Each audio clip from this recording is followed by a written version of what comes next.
Welcome, everybody, to another episode of the Ag View Pitch. We are heading into a new week, finishing up a year and starting a new year. And we're lucky enough to have with us today Jeff Fichtelman. Jeff, how's it going? Going well. Yeah, thanks for having me. Yeah, you bet. So you get to finish up 2024 and begin 2025. So you're finishing you're the last guest and the first guest all in one shot here. So um I guess what I want to do, and I kind of had mentioned to you offline a little bit, what I'd like to do is pick your brain a little bit specifically on everything you learned in 2024 to start with. Doesn't have to be everything, I guess. There's lots of things we learned, but what are kind of some of the key things that you learned um, in your marketing career last year that maybe could be some things we could apply to 25? I think the most notable thing, which is a pretty recurring thing that I learned, and I think a lot of people learn, is we got to be careful not to march with the herd. Coming into 24, the most popular position to be in was heavily long, corn in the bin, unsold, waiting for better values. Because essentially, with every passing week, the market, I mean, there was a brief rally there, but for most part, we kept hitting new lows and nobody wanted to sell out. And one thing I talk to the farmers I get to work with often is we have to think contrarian. Now, contrarian isn't always right, but we have to be careful when everybody is on one side of the boat because the market just somehow sniffs that out and takes advantage in the wrong way. And obviously, being long at 23 corn, most people had to liquidate in August. Just so happened to be this year, the lows were in August. So I would say that's probably the most definitive lesson. Also, I warn a lot of guys to not look at the most recent year. As humans were built with this idea of recency bias, which means what happened to us recently feels like it's going to happen again. So we can't say, okay, well, now everything I did in 23 or 24, really, I'm going to do the opposite in 25. I'm going to be a huge forward seller early. I'm going to make sure I don't carry any corn into the summertime. And what I find is again and again, it's like when the big herd kind of flips to the other side of the boat, that probably is the wrong way to go again. So I think there's two outcomes you could take away, which is one, to always be contrarian and be willing to adjust as the herd goes one way, or maybe more preferably, to have a plan that's disciplined, focuses on profitability, and just stick to it, whether it works perfectly or not.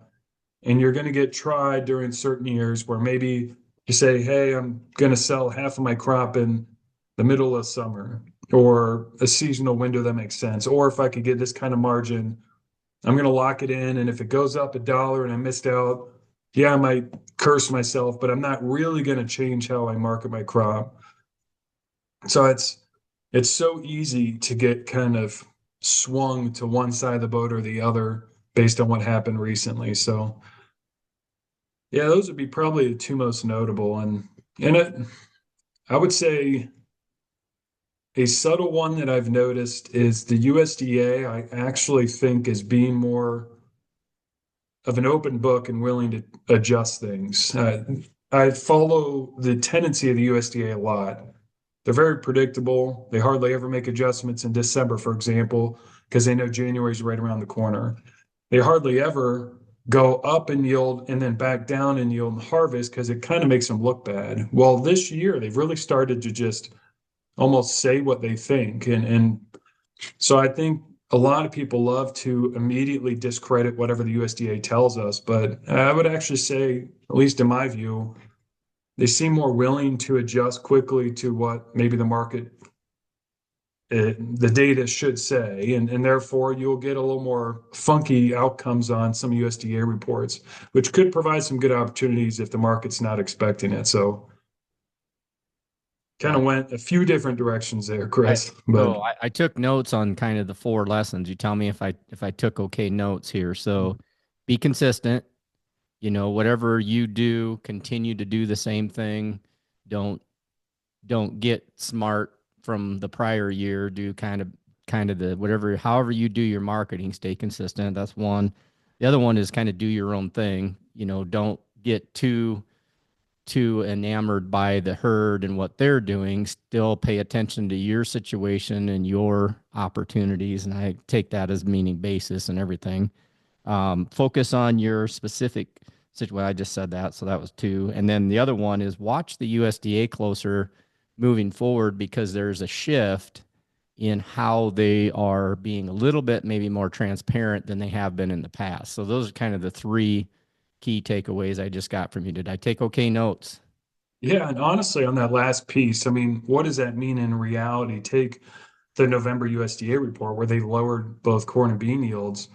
The Hmm. market did not initially trade higher for corn. It was kind of a, oh, well, that's just a minor adjustment, no big deal. But Hmm. it was such a historic move. I mean, they almost never adjust in November, especially when they've actually gone up a little bit. So that downtick was somewhat telling, and the market did not initially respond to it. And yet, for about the next 2 months, we've just grinded higher in corn. And another lesson that isn't necessarily tied specifically to 2024, but I mean, it's just my favorite setup in the market is when everybody talks one way. Like right now, I feel like there's very few people that are truly bulled up corn. There might be some optimists, but they're always optimistic.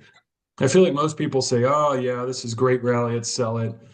This is as good as it's going to get. And I think a lot of it is because we've witnessed such a big 3 year decline that a minor rally, we want to be quick to sell because we don't want to make the same mistake again, to watch that little rally fail and go back into new lows. So I feel like we're at this moment where suddenly everybody shifted to the let's be quick sellers of corn, but yet we've rallied roughly 60 cents despite what feels like we've thrown a lot of bearish news. I mean, the tariffs perceived better than expected corn yields. The USDA, even though they've lowered yield, they're still telling us 183. That's shocking, really. And yes, we've had strong demand, but basis spreads, they've been telling a story that's far more optimistic corn prices. The other thing I've noticed too is bankers, the need to pay bills this year. I mean, the simple math, the arithmetic that says you have to have more bushels to pay the same bills. I mean, I just don't think there's going to be much corn held to the summer, and kind of that herd shifting back from everyone holding it into the summer of 24. And I don't think very many people at all will hold it into summer 25. And I think it'll be interesting to see kind of how both basis and futures react. Personally, I'm probably the most bullish I've been in corn for a long time, which is kind of a weird feeling right now. I feel Yeah. like I've been bearish for a Well, while. we've kind of been in the dumps too. So, hopefully we Yeah. can not stay there forever. I got another question for you. So when you think of, all of the unsold bushels yet, I mean, we had that, talk about the lessons from last year. We've got all these unsold bushels um, that are sitting there that got to be priced yet, which is theoretically should put a wet blanket over what kind of levels we can go to. What makes you comfortable for putting targets in? So, because kind of what I'm hearing you say is one of the lessons from last year is being disciplined and doing what you need to do. And so, cash flow, rent payments, all of these things, and a lot of people are going to be thinking the same thing at the same time, which could put a kind of a ceiling on where these prices could go if you're, and you don't have to give exact numbers, but kind of what ranges are you looking at to maybe have those offers in to try to get, to liquidate the balance of this 24 crop. I think to Corn, be beans, fair, wheat, you can throw all three in. sure. To be fair, and I'm most bullish corn because I think the story is really there. To be fair, my first two lessons can be somewhat conflicting, which is to be a true contrarian means to do what no other farmers are doing. And yes, that's a generalization. There's always going to be farmers holding corn into the summer, but broadly speaking, I feel like two things have come about. One, the farmers we get to work with are calling us to sell corn. They're saying this is a fantastic price instead of us like I felt like for the last 3 years, every phone call has been like, we need to sell. And they're like, I'd rather wait. I'd rather wait. That phone call is just completely flipped to now. I feel like, hey, I don't mind waiting. but they're like, please no, I really want to sell. This is a good level. Now I'm of course selling it for them, maybe in different ways. Maybe it's sell a little bit less, or if it's profitable, there's nothing wrong with that. But maybe there's ways to re-own the board. So I think there's far less corn available. I'm also in all the grain companies I talk to, I keep hearing the same thing, which is obviously there's corn moving out there, but especially during the last half of harvest, the folks at all the big grain companies kept saying, where the heck is all the corn at? Because the price was going up, basis was extremely good out east, Yeah. and yet where the heck is the corn? So it's just, I love those kind of subtle little storylines that go against the general mentality. And what you said, Chris, is spot on in that I think everybody has the same mentality today. There's a ceiling on corn. It's right around 450. And I think it's because a lot of farmers love selling 450, but We love I mean, 550 better, but just saying. yeah, of course, yeah. But I mean, 450 after seeing 380 looks amazing. And especially if basis is decent or even great for this time of year, which I think in many locations it is. So Mhm. like the cash price, and that's where like I want to say these are conflicting views. Priority number one is a farmer's running a business. You got to make more money than it costs to grow the crop. So therefore, like, who cares about a market opinion of a talking head on a video or a podcast? Like, you got to pay the bills. So, but in terms of like the last 20%, the last 30%, or the last X% after bills are paid, maybe someone's in a better position. Honestly, I think it's less a price point, more a time window. I think late spring and summer, for old crops specifically, I think we'll see a pretty big inversion, where July will probably be a premium to new crop Ds. Because yes, we might buy corn acres. Yes, we'll probably have a lot of corn acres next year, but that doesn't solve for summertime corn for ethanol and feed. So Mhm. I could see July getting back to 5 to 5.25 personally. And I think beans, I don't know. I think old beans in the world are, there is plenty of them. China is going to continue to buy from Brazil. I think beans are going to struggle in the 1050 range. I think we'll continue to see corn grind up and beans just kind of grind sideways. I think the lows are in beans personally. Wheat, I wish I had more of a opinion on wheat. I Mhm. really, it's a tough one because fundamentally we should not be this low. Uh, there's a linchpin that Russia, every time the market seemingly goes up, they sell more, even though they say internally their wheat crop's not that good. Just like China, they're probably going to lie to manipulate the market to Mhm. try and send it up and then sell more out. Wheat's a tough one. I think obviously if we can get back to six, we have to seriously entertain it. There isn't a seasonal tendency for wheat to rally early spring. It's like we come out of the winter thaw and everybody panics. Um, Not quite the consistency of the seasonal pattern in corn in that spring summer, but I just like this past year, I felt like we forced guys to get rid of corn early, and still they held all the way through the summer. And this year, like maybe a third of the corn is going to be left in the summer versus last year. And maybe even less than that. A lot of our guys are almost borderline sold out of corn. So it's just such a vastly different picture, than where we were last year. The thing that I've noticed is a lot of times there's not some big glaring road sign that says, hey, these are the reasons corn's going to go up. It's a series of small little events that somehow collectively add up. Because if there's a big glaring road sign, everybody would know about it. And I think a lot of that would be priced in. Okay, so we've been talking about lessons learned from last year, from 2024. We've been talking about some of the fundamentals, some of the, things to be watching and some action items to consider for, cleaning up and finishing up, wrapping up, this 24 crop, which I like to wrap things up sooner than later. Usually, if I err on the side of anything personally, I err on the side of getting rid of things too quick. But I think part of what's driving that to a couple of the things you were saying is the need for cash flow. I think there's just less cash out there right now. And when you're getting these phone calls and people are like, I'm ready to sell, it's because they need money. And, and that's always not always the best reason. I mean, to sell either is when you need money. I mean, sometimes that's telling you that maybe there's going to be a better opportunity later on because everybody's needing the money at the same time. So, I think everything you've been saying makes a lot of sense. What I'd like to do now, though, is transition over to 2025 and looking ahead as we think about next steps for 2025. If in fact some of the things you're talking about would happen to come to fruition in terms of corn, working its way up a little bit, beans sliding sideways, that makes an acre shift of a lot of corn acres. It limits soybean acres probably, and wheat and cotton and a whole bunch of other stuff because corn seems to be the king currently. I mean, we'll see. I mean, when the planters roll, that's what tells the tale.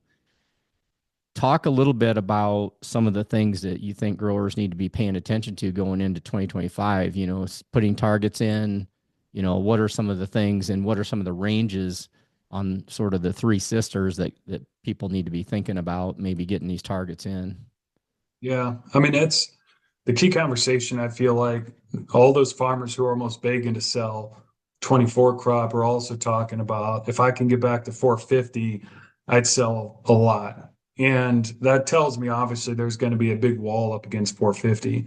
That's why you're seeing March continue to rally, but D's just get stuck every time we get into the 440s. Mm-hmm. So I do think there's merit in making sure that we have at least some protected in this kind of 440 to 450 range at 10, 20, 25%. I mean, one thing I'm telling all our guys, and I know the few times I've been on here and with you and your partner, Joe, it's like AdView Solutions, you guys do a great job of calculating costs. But I feel like, gosh, 1 in 7, maybe 1 in 10 farmers really know their cost.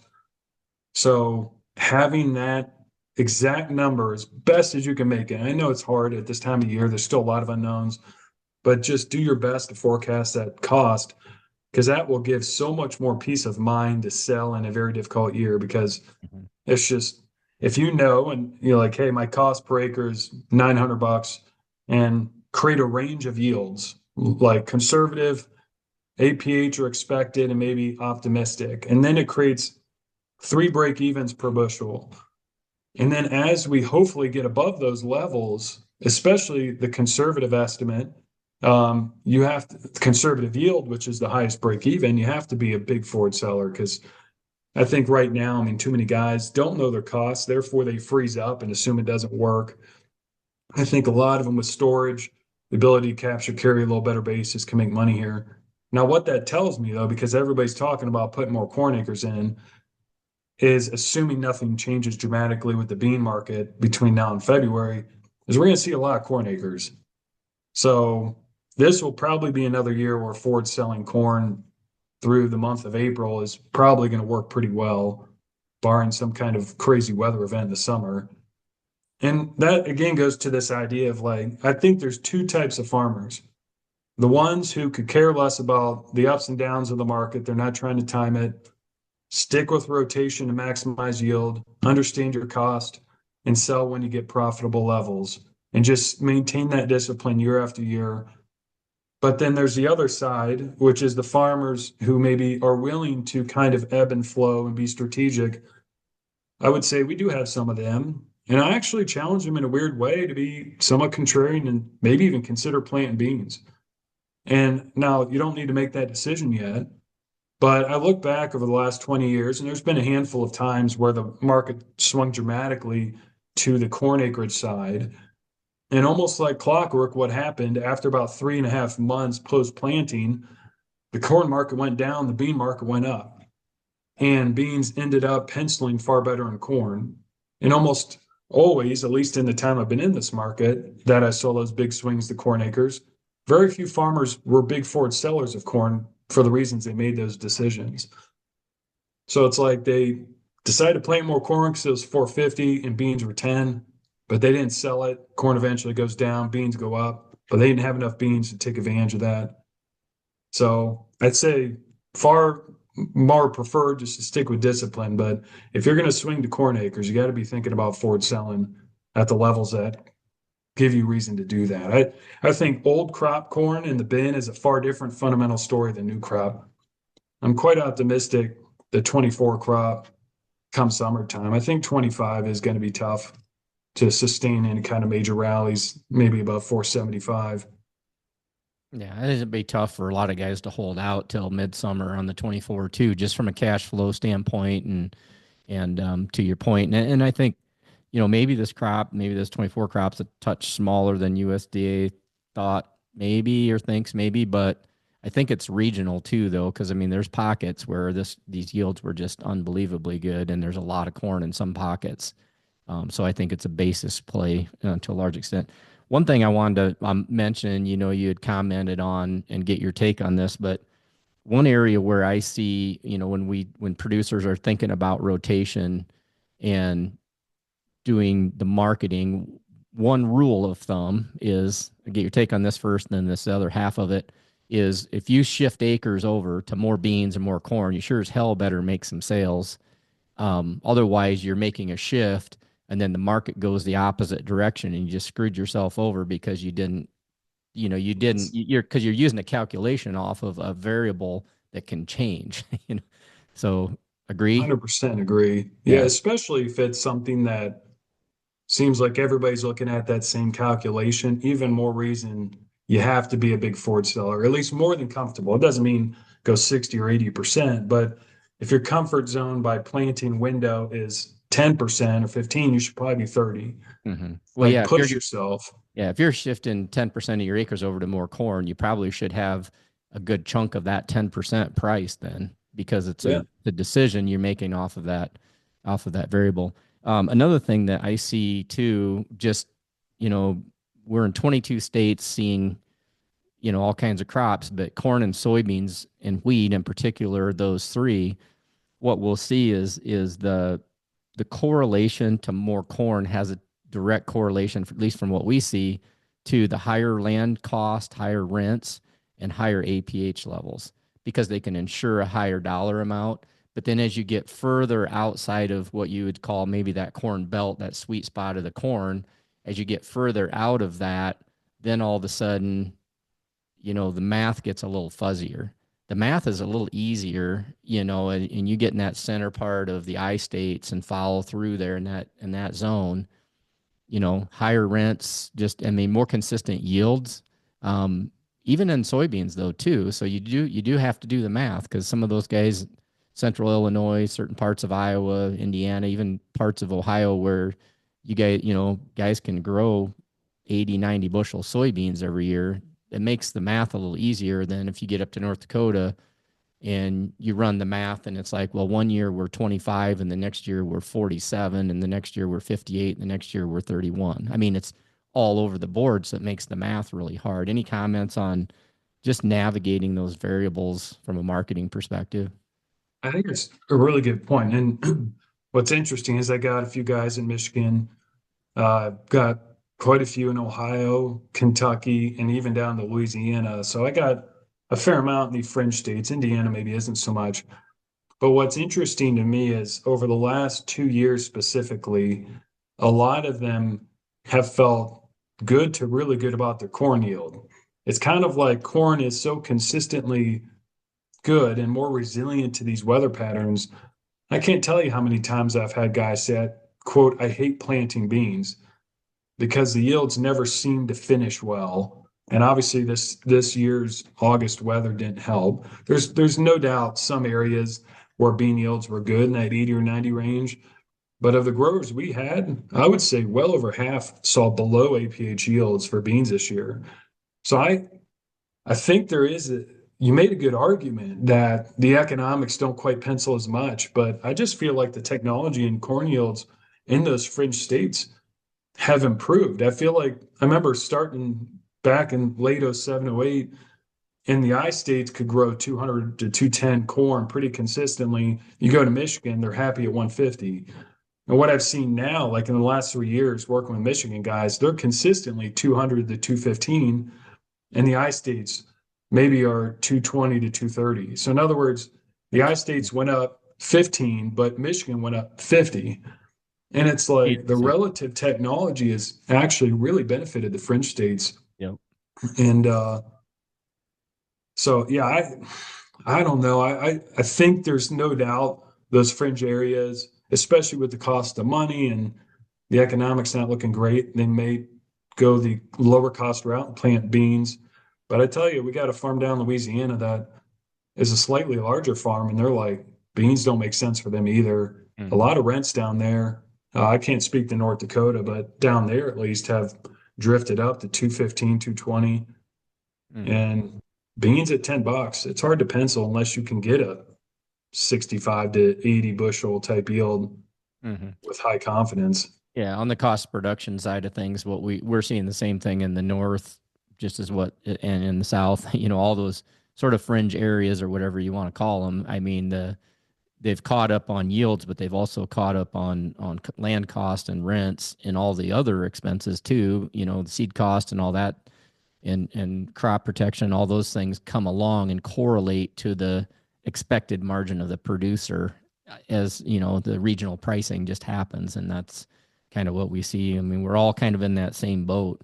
um I To guess. you, Chris, if you don't mind me asking, I mean, Yeah. seeing some of the cost side, if you had to pick an average cost to grow corn in the main growing areas, what would you say that cost per acre is going to be for 25 and maybe a similar number for beans? Well, right now, I don't have it right exactly. I do have it in front of me. That actually, right now, where we're at is I think 465. It's 464. Yep, Does that include 464 on rent? corn. That's with everything. That's 464 is with return to management and everything, and that is showing an average yield of 218 expected right now. So it's come off the pace quite a bit. That number is probably going to continue to go up, though, I would imagine, as we get more data. We're a little limited on data right now. We probably got about 35% of the data that we need. And so we'll be a lot smarter at the end of, um, at the end of probably February. We're a lot smarter for sure by the end of March. Then we've got all the data in. As of right now on soybeans, we're at 1176.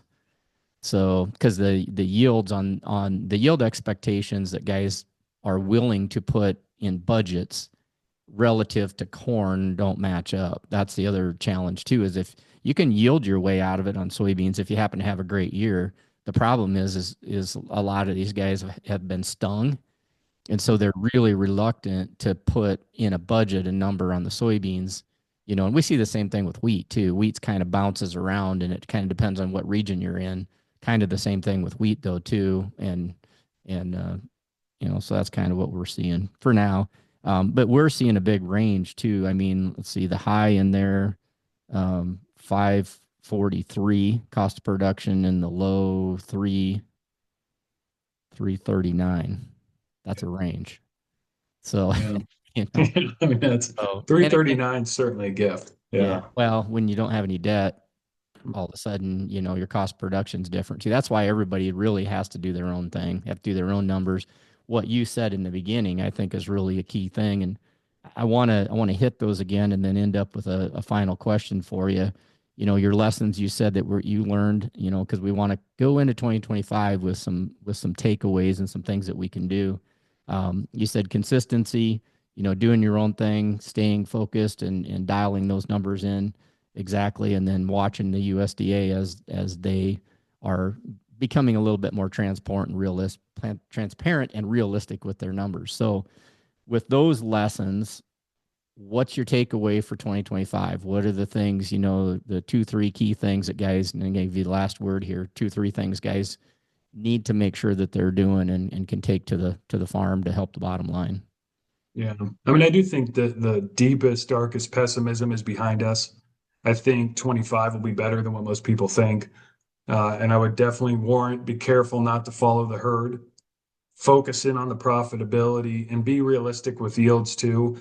I like looking at high, medium, low break evens. To your point, Chris, you brought up 464 a bushel, but show best case and worst case as well. So guys really have a more realistic understanding of the range of break evens, especially on beans, to your point.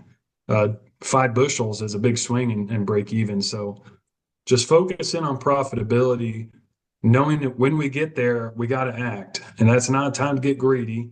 But I, I think we'll actually be able to get through 25 all right. I, I think the darkest moments behind us for sure, and but maintain discipline, understand profitability, and be smart about things.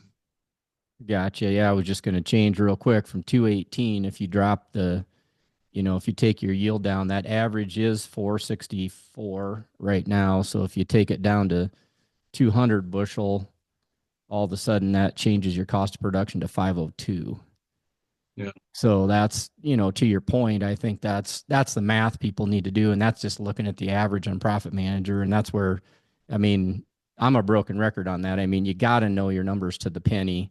Then that way, when we call Jeff up and say, okay, here's my cost of production. And I love what you're saying, at this level, and this level. So 502 is my worst case scenario. Then yeah, that, if that's where the insurance, and when we get smarter too, by the end of February, because we kind of know where that spring price falls in too, and then that does help us with our marketing too, so that we can be aggressive in those points when we need to be. So yeah. I agree.